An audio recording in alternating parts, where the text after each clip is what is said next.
Pada video ini, saya akan menjelaskan alur desain Figma yang telah saya buat. Desain ini menunjukkan alur penggunaan aplikasi dari awal hingga pengguna berpindah antar halaman. Alur dimulai dari halaman utama atau halaman awal. Di halaman ini, pengguna pertama kali melihat tampilan pembuka aplikasi. Setelah pengguna memasukkan email dan password, pengguna dapat menekan tombol masuk. Setelah berhasil melakukan uji coba atau login, pengguna akan diarahkan ke halaman dashboard. Halaman dashboard ini berfungsi sebagai ringkasan informasi utama yang dibutuhkan pengguna. Di dalam dashboard ditampilkan beberapa menu layanan kesehatan seperti nama dokter, telemedicine, kardiologi, kartu sehat, dan statistik pasien. Salah satu menu utama pada dashboard adalah pelayanan IGD. Menu ini berfungsi untuk mengelola data dan pelayanan pasien gawat darurat. Di dalam menu IGD terdapat beberapa submenu, di antaranya jumlah pasien, pendaftaran, pemeriksaan IGD, antrian pasien, pasien search. Selanjutnya terdapat submenu jumlah pasien.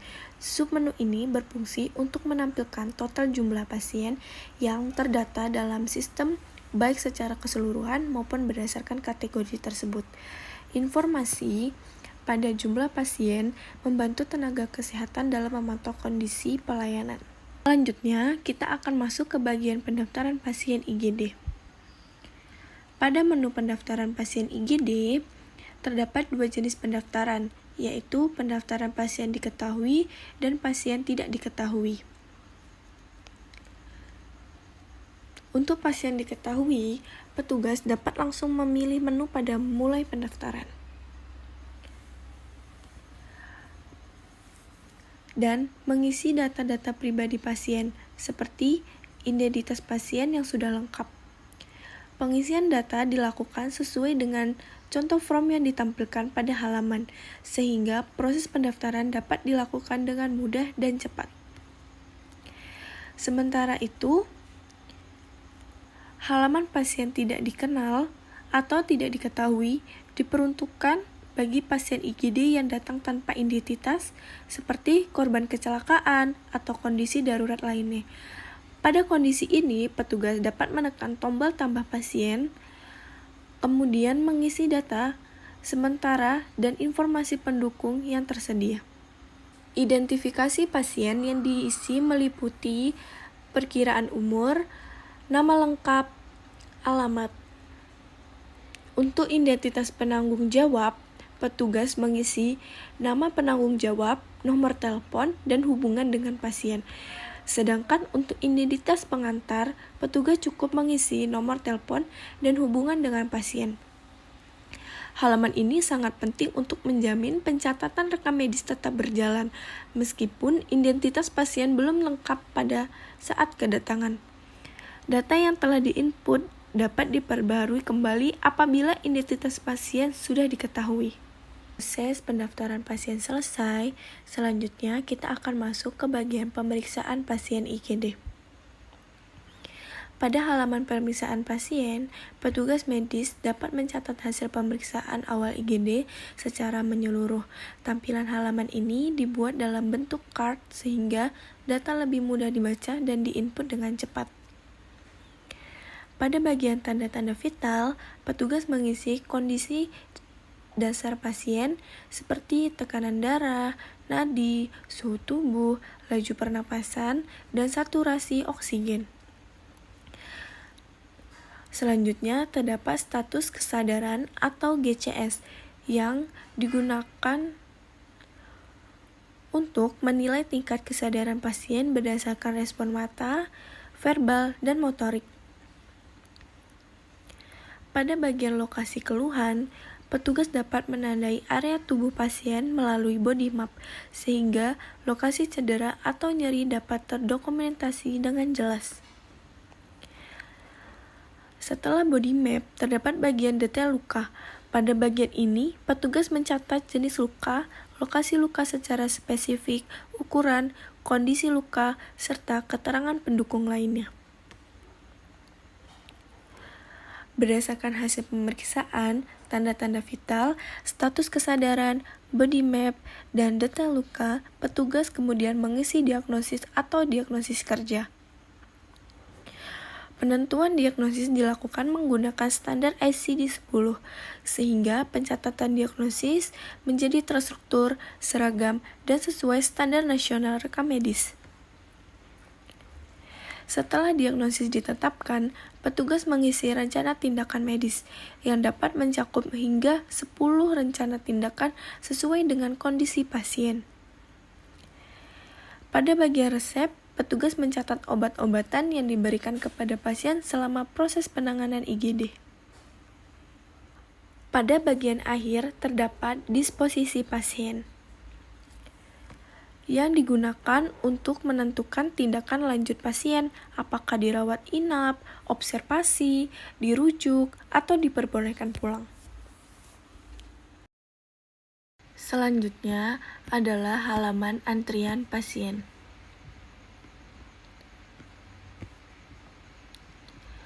Pada halaman ini, petugas dapat melihat daftar pasien yang sedang menunggu pelayanan dalam bentuk list atau card. Setiap card menampilkan nama pasien, keluhan utama, serta status prioritas pasien seperti urgent dan kritikal yang ditandai dengan label berwarna. Selain itu, pada setiap pasien juga ditampilkan lama waktu tunggu, sehingga petugas dapat mengetahui durasi antrian secara jelas. Dengan tampilan seperti ini, petugas dapat memantau kondisi dan prioritas pasien IGD, sehingga penanganan dapat dilakukan secara lebih teratur dan sesuai tingkat kegawat daruratan. Setelah dari menu sebelumnya, selanjutnya kita akan masuk ke halaman cari pasien. Halaman cari pasien digunakan untuk mencari data pasien yang sudah pernah terdaftar. Pada halaman ini, pasien dapat dilakukan menggunakan beberapa identitas seperti nama pasien, nomor rekam medis, NIK, maupun tanggal lahir. Fitur ini membantu petugas mempercepat proses pelayanan, khususnya untuk pasien lama, karena data pasien tidak perlu diinput kembali dari awal. Setelah data pasien ditemukan, sistem akan menampilkan daftar pasien pencarian. Informasi yang ditampilkan meliputi nama pasien, nomor rekam medis, diagnosa, triase, DPJP, beserta status. Dengan adanya tampilan ini, petugas dapat langsung memastikan data pasien dan melanjutkan proses pelayanan sesuai kebutuhan. Selanjutnya, kita akan masuk ke bagian pelaporan. Menu pelaporan ini berfungsi untuk menampilkan ringkasan data dan laporan pelayanan rumah sakit yang dapat digunakan untuk keperluan monitoring dan evaluasi. Pada bagian atas halaman pelaporan, tersedia beberapa jenis pelaporan seperti laporan rawat inap, rawat jalan, operasi, serta pendapatan.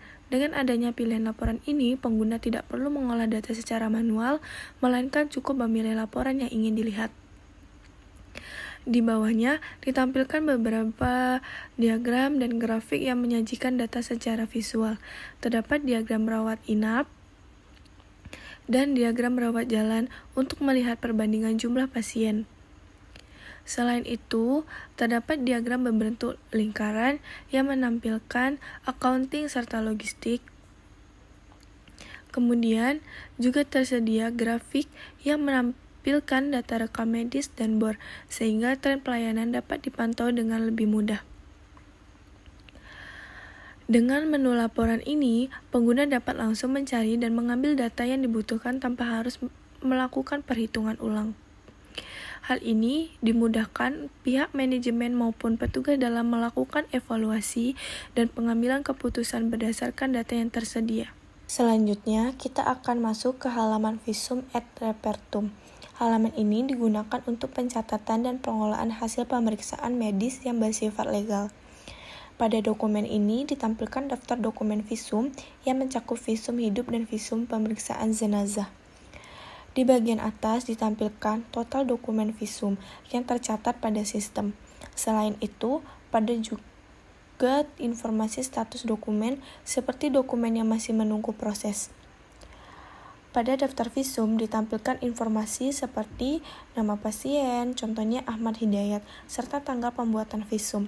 Petugas dapat memilih dokumen untuk melihat detail visum serta mengunduh berkas visum apabila diperlukan. Desain halaman visum dibuat menyerupai format dokumen resmi sehingga memudahkan dokter dalam pengisian, pengecekan, dan pencatatan dokumen visum.